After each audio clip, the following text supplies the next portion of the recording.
conceitos. Vocês se lembram quais são eles?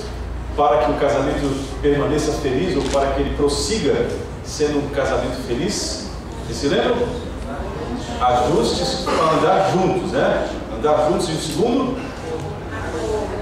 Acordo, tá? Buscar acordo, harmonia dentro do relacionamento. Hoje vamos falar mais outros dois conceitos. Abram a Bíblia de vocês em Mateus capítulo 7, versículo 24. Mateus 7, 24, vocês conhecem esse texto? Vejam, aquela ideia de que duas pessoas se casam e foram felizes para sempre é a história da Disney. É uma utopia, é um romantismo inocente. Nós pensamos que o casamento é uma eterna alegria, uma eterna felicidade. Existem momentos de desafio, sim. Existem momentos em que, por alguma realidade do relacionamento pessoal, esposa e esposa, deve acontecer algum ajuste, algum esforço a mais. Se não for entre marido e mulher, surgem problemas financeiros, surgem problemas na educação de filhos, sempre ocorrerão surpresas, sempre ocorrerão momentos de desafio para o esposo e para a esposa dentro de um contexto de casamento. Mas é possível nós transformarmos estes momentos em momentos felizes, ok? Permanecer junto, unido, 28 anos, 20 anos. Valdir, quanto tempo de casar? 18 anos. É possível, e nós vamos provar pela palavra de Deus essa semana que a ideia de separação, a ideia de divórcio, não é bíblica, é um conceito totalmente humano, certo? Existe sim um momento em que a Bíblia permite ou dá a liberdade da carta de divórcio, mas o propósito do casamento é que ele seja eterno, que dure para sempre. A ideia de eternidade e felicidade no casamento será alcançada no céu, certo? Enquanto vivemos aqui neste mundo, vamos viver aprendendo na experiência de um e de outro casal, de pessoas mais experientes. Vamos vivendo, aprendendo, ouvindo da palavra de Deus, ouvindo conselhos dos conselheiros matrimoniais. Sempre é um aprendizado. Não há fórmula para um casamento feliz. Não há fórmula para viver feliz para sempre. Existem conceitos e aprendizado em todo tempo, em todo momento, em todo período do nosso casamento. Vamos ver um outro conceito que segue para manter ou para permanecer, para tornar o nosso casamento feliz. Mateus 7, 24. Todo aquele, pois, que ouve estas minhas palavras e as pratica, será comparado a um homem prudente que edificou a sua casa sobre a rocha.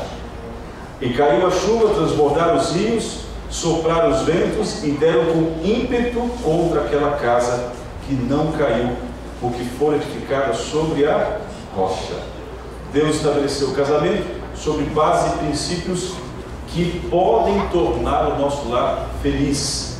O lar feliz é aquele que é construído sobre a rocha inabalável que é Cristo Jesus, ok? A felicidade conjugal, a alegria da sua casa, do seu lar, está diretamente ligada à santidade do relacionamento do casal com Deus. O casal que não tem uma relação com Deus, ele vai padecer de tempos de infelicidade, de surpresas desagradáveis. Então, prestem atenção. Mateus capítulo 7, versículo 24 diz que a alegria, a felicidade conjugal, ela está diretamente ligada à comunhão, à santidade do relacionamento com Deus pelo casal. O casal que vive distante da relação com Deus, ele logo enfrentará grandes e sérias dificuldades. Nessa vida de pastor, 18 anos, ainda é pouco, mas já me serve para ter algumas experiências. Nas visitas em lares que estão se separando, as perguntas que os pastores fazem: como é que anda a sua comunhão com Deus? Para a esposa, perguntamos. E aí a esposa diz: olha, pastor, graças a Deus eu tenho mantido a minha comunhão com Deus, tenho lido a Bíblia, tenho orado, tenho buscado estar na presença de Deus. E o esposo? E aí o esposo fala: pastor, faz tempo que eu não oro, faz tempo que eu não leio a Bíblia, faz tempo que eu não estudo a lição da escola sabatina, faz tempo que eu não vou à igreja.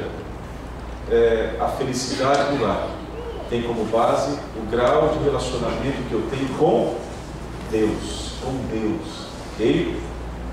Acontece também dentro de um contexto financeiro. Eu não sei precisar, é apenas uma experiência de ministério, mas uma grande quantidade de casais que andam em crise, quando nós perguntamos um pouco mais sobre a vida de intimidade com Deus e a vida de fidelidade a Deus, amigos, a quantidade de casais que enfrentam problemas no casamento e problemas de descontrole financeiro, uma imensa quantidade tem problema de fidelidade com Deus, nos dízimos e nas ofertas. É muito sério esse assunto, eu não vou gastar tempo com ele hoje, mas dentro de casa, se a esposa mantém a sua fidelidade com Deus e o marido não, ou o contrário acontece, inevitavelmente os conflitos espirituais, os conflitos matrimoniais ocorrem. Então, duas realidades que eu tenho percebido na minha experiência que promovem conflitos dentro do casamento: o descompasso da comunhão com Deus. Às vezes o homem ou a mulher, às vezes os filhos oram mais do que os próprios pais. Esse descompasso, essa desordem na responsabilidade de manter o culto familiar, que é do sacerdote, do pai, muitas vezes a mãe assume, ou quem sabe até mesmo os filhos assumem, deve ser reorganizado, deve ser colocado no alinhamento de prioridade da vida do casal. Outro ponto, a infidelidade com Deus, ok? Prestem atenção, os problemas de ordem financeiras, em muitos casos, eu não vou aqui arriscar em dizer percentual, mas na maioria dos casos, tem que ver também com a infidelidade com Deus. Tem casais que vivem momentos de dívidas extremas e abrem mão então da fidelidade com Deus. E esse tempo de sofrimento de pagar e quitar as suas dívidas prolonga-se por anos e anos, porque dentro do contexto do casamento, ou um ou outro discorda de devolver o dízimo se estamos com dívida. Em primeiro lugar, o reino de Deus, ok? Se queres ter vida em abundância e prosperidade, entregue os seus bens nas mãos daquele que recebe ou recebeu as marcas da crucifixão. Foi quem? Cristo Jesus. Se você deseja receber de Deus bênçãos, devolva aquilo que lhe pertence. Essa não é uma mensagem de prosperidade, não é uma pregação de prosperidade sem o conceito da bênção ou da palavra de Deus. Tudo que eu tenho deve ser ofertado e entregue às mãos daquele que leva a marca da crucifixão. Daí então, amigos, tudo que eu tenho pertencendo a Ele, tudo que Ele tem pertencerá a mim, ok? Então, por favor, casais, se reorganizem também nesse aspecto da fidelidade. Se reorganizem no aspecto do culto, da comunhão com Deus, e se reorganizem na questão da fidelidade. Primeiro princípio desta noite: ter Cristo Jesus habitando no seu lar. Ter Cristo Jesus como prioridade na sua vida espiritual. Reorganize a fidelidade a Deus, para que Deus possa transitar, abençoar a sua casa, o seu lar. É na presença de Deus que nós temos a plenitude da felicidade. O casal casado, bem casado, com a mulher dos seus sonhos, com o homem dos seus sonhos, sem Deus, não alcançará a plenitude da felicidade, ok? Quanto mais tempo nós gastarmos com Deus, quanto mais perto o casal estiver de Deus, mais alegria e mais felicidade eles irão desfrutar em família. Então a proporção da alegria e felicidade do lar é medida na nossa proximidade com Deus